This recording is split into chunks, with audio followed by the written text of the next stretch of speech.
ကိုပြကြီးတို့ဖွဲ့၏ဂျိုသားဖန်ပွဲကောင်းကင်ကထူးဆန်းသောအလင်းတန်း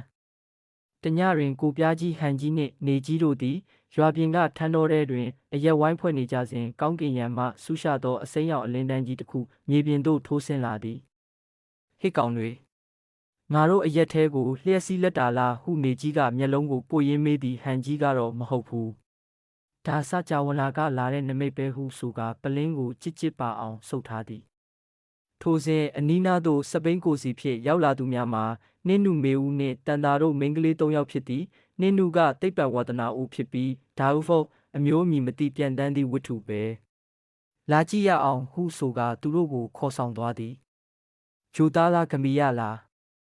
အလင်းတန်းကြရာခြုံပုတ်ထဲတွင်တတုရောင်တလက်လက်နှင့်စမ်းပြသောစက်ပစ္စည်းတစ်ခုကိုတွေ့လိုက်ရသည်ထိုဆက်မှအစိမ်းရောင်မီအလင်းတန်းထွက်နေသည့်ထူးဆန်းသောဝတ်စုံဝတ်ထားသည့်လူတစ်ယောက်လဲနေသည်ကိုပြကြီးကဒါဂျိုသားဆိုတာလားငါအရက်တစ်ခွက်လောက်တိုက်ကြည့်ရင်ကောင်းမလားဟုဆိုကာရှေ့သို့တိုးသွားသည်တန်တာကနေဦးကိုပြကြီးဒါကအန္တရာယ်ရှိနိုင်တယ်ဟုတားတော်လည်းမရရုတ်တရက်ထိုဝတ်စုံဝတ်ထားသူကနိုးလာပြီးထူးဆန်းသောဘာသာစကားဖြင့်စီစားစေဟုပြောလိုက်သည်နေကြီးကဟင်သူကဈေးခိုင်းနေတာလားစားချင်တာလားဟုဆိုကာပြပြတလဲနှင့်သူ့အရက်ပလင်းကိုကမ်းပေးလိုက်သည်ရေစရာကောင်းသောအမှန်တရားမှာဂျိုသားဟုထင်ရသူကအရက်နှံ့ကိုရှူမိသည်နှင့်ဟာဒါပါအရက်လဲရှယ်ပဲဟုဗမာလိုအပီပြင်ပြောချလိုက်ရာအားလုံးစွန့်သွားကြသည်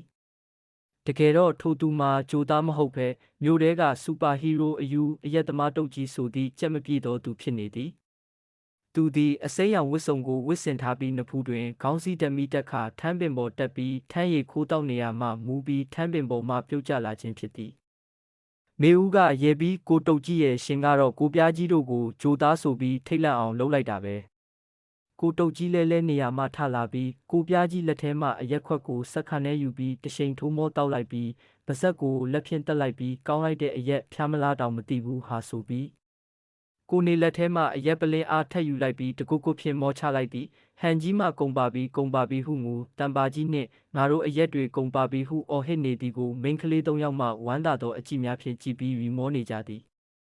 ကိုပြားကြီးမှလည်းဝမ်းနည်းသောအတန်ကြီးဖြင့်ငါတို့ရွှေစွန်းမှာပဲအကျွေးသွားတောက်ရတော့မယ်ဟုညှိတွားပြီးလေးကန်သောခြေလမ်းများဖြင့်ရွှေစွန်းတို့တလန်းချင်းမြ мян ထွက်သွားကြလေတော့သည်